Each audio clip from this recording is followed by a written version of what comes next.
Ei, bojos i boges! Parlar de Blue Origin versus SpaceX és una mica com parlar de Jeff Bezos versus Elon Musk, aplicat a la carrera espacial. En primer lloc, he d'admetre que sento una certa simpatia per aquests milionaris de nova fornada que, a diferència de la majoria dels milionaris tradicionals, no han heretat la seva fortuna o no es preocupen massa per l'avenç en el coneixement científic. Aquests són una mena de nens prodigi que s'han fet rics jugant a l'ordinador.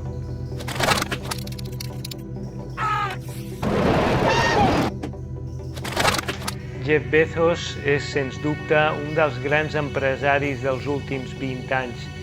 Fins fa poc, l'home més ric del món, que ha aconseguit aixecar un imperi no només en el comerç en línia, perquè Amazon és molt més que això, revolucionant esferes com la computació al núvol. I en moltes altres àrees de la nostra vida, des de la domòtica fins a plataformes de vídeo streaming i molts altres projectes. Aquest en particular no és un projecte d'Amazon, si bé Jeff Bezos afirma que cada any extreu $1.000 milions d'Amazon per ficar-los en aquesta altra empresa, Blue Origin, que es dedica únicament a l'astronàutica. Recentment, Jeff Bezos va anunciar que deixava el seu lloc de CEO a Amazon per dedicar-se amb més intensitat a Blue Origin.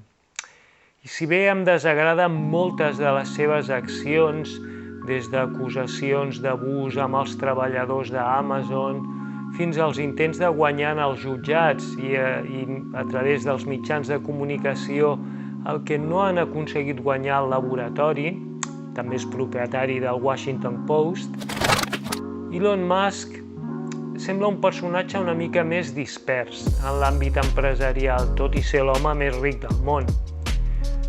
Ja des de petit va començar programant videojocs i se'n va anar a estudiar a la universitat al Canadà. Ell és de nacionalitat sud-africana, però la seva mare és canadenca.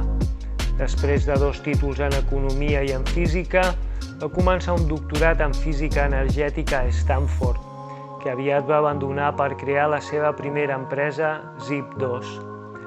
En 4 anys i després de moltes penúries, dormint al despatx i dutxant-se en lavabos públics perquè no tenia diners per un pis, va vendre Zip2 per $307 milions en efectiu, més $34 milions en stock options. La resta és història. Respecte a Blue Origin versus SpaceX, sembla que cada vegada hi ha menys que dir. SpaceX s'ha convertit en el líder de la cursa espacial, deixant darrere no només a gegants establerts com Boeing i Lockheed Martin, sinó fins i tot a països i continents sencers. Avui en dia, des de la Xina fins a Rússia, passant per l'Agència Espacial Europea, sembla clar que SpaceX està molt per davant de qualsevol altre projecte, no només gràcies als seus coets reutilitzables com el Falcon 9 i el Falcon Heavy, que és el coet més potent del món actualment, i la seva càpsula de transport Dragon, tant en les seves variants com de mercaderies o de tripulació humana. No contents amb dominar el mercat d'una manera aclaparadora, porten desenvolupant des de fa un parell d'anys un monstre gegantí, l'Starship, totalment reutilitzable, que podria fàcilment ser l'últim clau en el taüt de la indústria espacial clàssica. On queda Blue Origin a tot això? Doncs no molt bé, la veritat.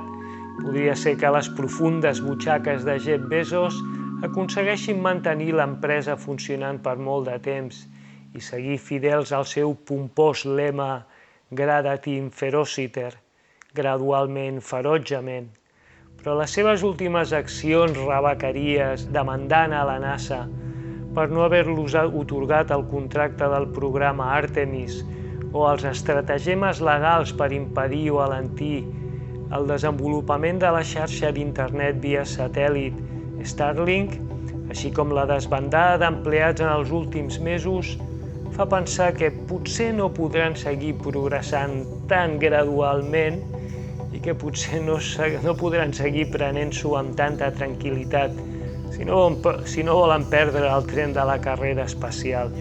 Dit això, no tots són fracassos per Blue Origin. El seu coet suborbital New Shepard ha demostrat ser un coet bastant segur, amb diversos viatges, i que ja ha transportat humans a l'espai un parell de vegades.